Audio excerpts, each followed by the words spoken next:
Всем газолеводам привет. Купил машину Next, 17 год. И вот сейчас мороз, где-то минус 20-23. И слышу звук из-под кабины, щелчок. Когда покупал, было тепло, все было отлично, ничего не было, никаких звуков. Звук из-под кабины, вот прям вот по ногам идет, аж вибрации иногда ощущаю. Подскажите, что это может быть? Потому что, на сервис заезжался, говорят, все отлично, все в порядке.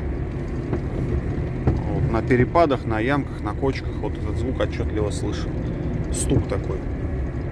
Если кто-то знает, напишите, пожалуйста, в чем проблема, что менять, что делать.